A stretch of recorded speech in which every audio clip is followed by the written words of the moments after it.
Beca. Beca, hal yang sudah tidak kita perhatikan lagi, teronggok seperti benda mati rongsokan, tapi bisa membawa kita ke sebuah imajinasi yang luar biasa. Tip menulis bersama Golagong.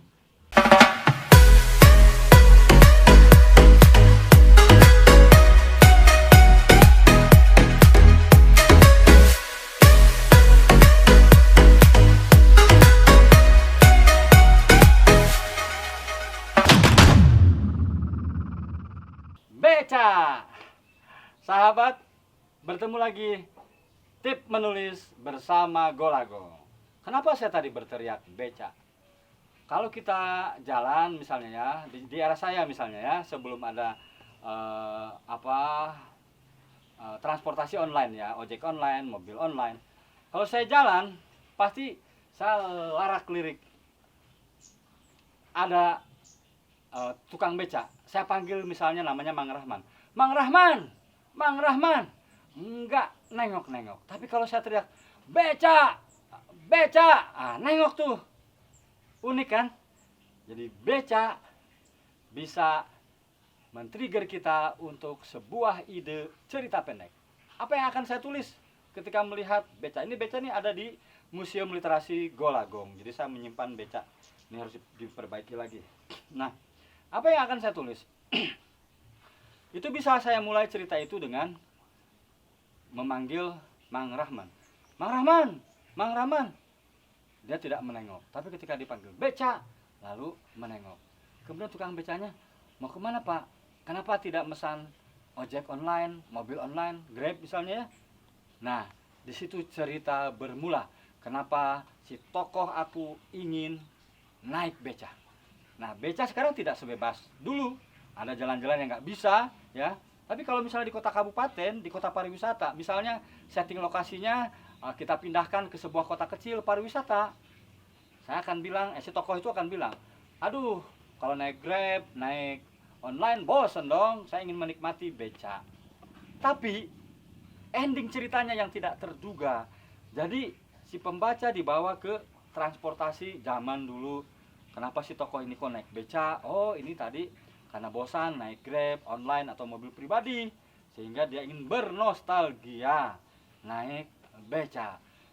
Nah, dalam dialog-dialog itu misalnya ya, dalam dialog-dialog itu si tokoh aku bercerita bahwa ternyata dia lahir dari seorang ayah yang memang pengemudi beca, sehingga dia bisa sukses sebagai seseorang di masa kini karena ayahnya pengemudi beca. Tapi cerita itu di mana konfliknya?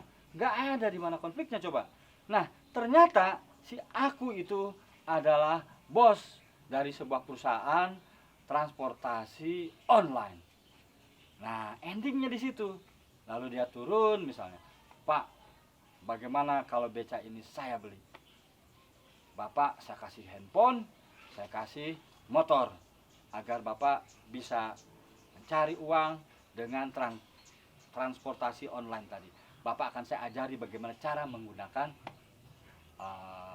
perangkat-perangkat teknologi tadi. Nah, disitulah endingnya, ya.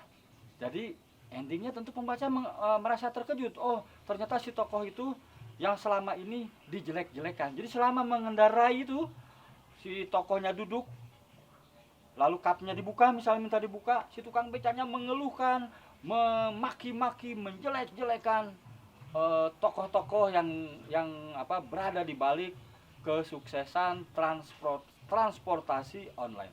Nah, sama ini mengadopsi kisah Nabi Muhammad ya. Nabi Muhammad kan pernah tuh dijelek-jelekin di sebuah masjid oleh orang yang buta.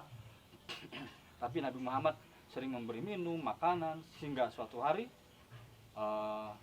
si buta itu merasa kangen.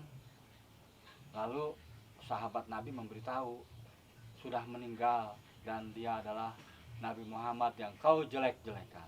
Nah, itu juga seperti itu. Ketika menjelek-jelekan terus, si tokoh akunya ya biasa-biasa aja. Dan ketika turun, Pak, saya beli becanya. Bapak saya kasih modal. Sehingga endingnya mengejutkan dan tidak perlu lagi ada dialog. Oh, minta maaf, tidak usah. serahkan saja pada pembacanya, lanjutkan saja apakah si tukang becanya itu minta maaf atau tidak. Tapi intinya sekali lagi, perhatikan apa yang ada di sekeliling kita, hal kecil menjadi besar, hal biasa menjadi luar biasa. Ingat, membaca itu sehat, menulis itu hebat. Tip menulis bersama Golagong. Salam.